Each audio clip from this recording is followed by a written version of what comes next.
السلام علیکم ویورز، امید کرتی ہوں سب خیریت سے ہوں گے اور سب کے لیے یہ قرآن پاک کا ترجمہ عملی زندگی میں مددگار ثابت ہو رہا ہوگا۔ ویورز، ہماری سورہ آل عمران چل رہی ہے اور چوتھے پارہ کے الحمدللہ ہم نے 4 رکوع مکمل کر لیے۔ آج ہم اس کا 5واں رکوع شروع کریں گے، تو چلیے دیکھتے ہیں کہ اللہ پاک کیا ارشاد فرماتا ہے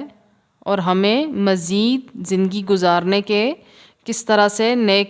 قاعدے اور قانون سکھاتا ہے۔ نئے تو نہیں ہے خیر، لیکن جو ہم نے طریقہ اپنا لیا ہے کہ قرآن پاک صرف گھروں میں سجانے کے لیے رکھ دیا، تو ہمیں زندگی کی گزارنے کی بیسکس ہی نہیں پتہ، تو ہم اس کتاب کو کھولیں گے پڑھیں گے تو ہمیں سب کچھ نیا ہی لگے گا، کیونکہ ہم نے کبھی پڑھا ہی نہیں، ہم نے کبھی غور ہی نہیں کیا، ہم نے تو صرف عربی پڑھی ہے ساری زندگی۔ تو چلیے اپنا لیسن شروع کرتے ہیں اللہ پاک سے اس دعا کے ساتھ کہ اللہ پاک ہمیں کسی قسم کی بھی گمراہی میں اور لا علمی میں نہ ڈالے، بلکہ جس طرح سے یہ کتاب آئی ہے، جس طرح سے یہ کتاب ہمارے لیے دی گئی ہے، ہمیں اس کا ایک ایک لفظ صحیح طرح سے سمجھنے کی توفیق عطا فرمائے۔ اعوذ باللہ من الشیطان الرجیم، بسم اللہ الرحمن الرحیم۔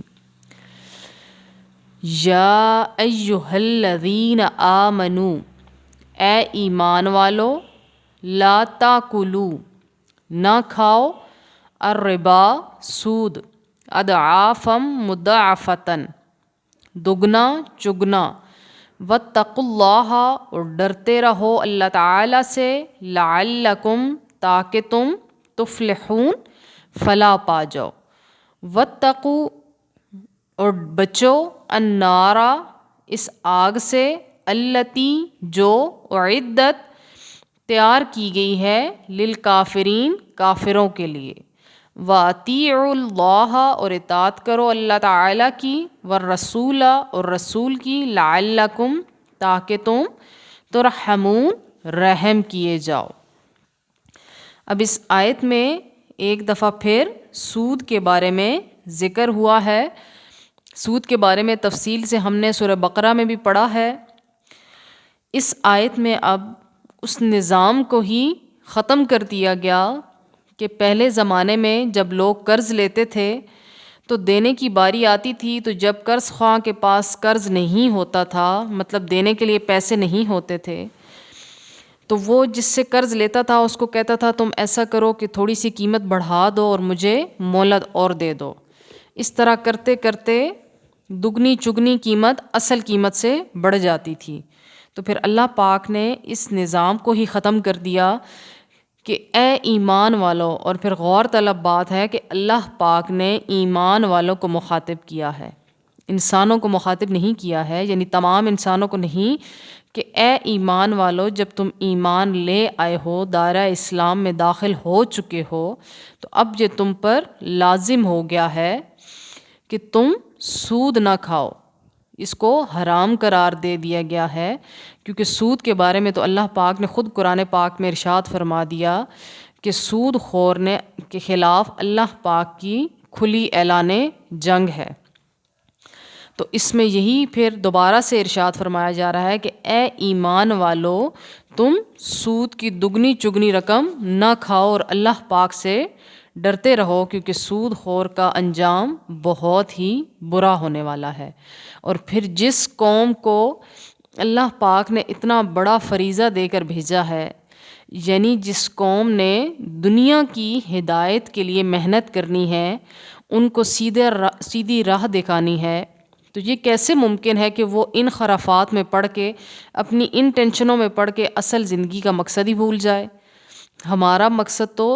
اپنے آپ کو راہ راست پر رکھتے ہوئے پھر لوگوں کی اصلاح کرنا ہے۔ اللہ پاک کیا فرما رہا ہے کہ پہلے اپنی اصلاح کرو، پہلے اپنے آپ کو اس طرح کی خرافات سے پاک کرو، پھر لوگوں کی اصلاح کرنے کے قابل ہوگے تم۔ اور پھر یہاں تک اللہ پاک نے فرما دیا کہ ڈرو اس آگ سے جو کافروں کے لیے تیار کی گئی ہے، یعنی کہ اگر تم سود سے نہ رکے تو پھر تمہاری جو کافروں کے لیے عذاب تیار کیا گیا ہے وہی تمہارا بھی عذاب ہوگا۔ اور پھر اللہ پاک نے کیا ارشاد فرمایا کہ اللہ کی اور اللہ کے رسول کی اطاعت کرو تاکہ تم پر رحم کیا جا سکے، یعنی اللہ کی اطاعت کر کے ہی سیدھے راستے پر چلا جا سکتا ہے، اور اللہ کے رسول کی اطاعت کر کے ہی مکمل دین کو جانا جا سکتا ہے، اور مکمل دین کی وسعتوں اور گہرائیوں کے بارے میں علم حاصل کیا جا سکتا ہے، کیونکہ آقا علیہ الصلوۃ والسلام کی زندگی پوری کی پوری اسوہ حسنہ ہے، عملی نمونہ ہے ہمارے لیے۔ اگر ہم چاہیں تو سیرت کا علم حاصل کر کے اپنی زندگی کو اس طرح بنا کر اللہ کے اصولوں کے مطابق اپنی زندگی گزار کے اس معیار پر پورا اتر سکتے ہیں، اور اپنا اصل مقصد حقیقی ہم اپنے پیش نظر رکھ سکتے ہیں کہ ہمیں کس مقصد کے لیے دنیا میں بھیجا گیا ہے، کیونکہ اللہ پاک کا کوئی کام فضول تو ہے نہیں ہے، نعوذ باللہ کوئی کام بلا وجہ تو ہے نہیں ہے۔ اگر ہماری تخلیق ہوئی ہے تو ضرور اس کا کوئی نہ کوئی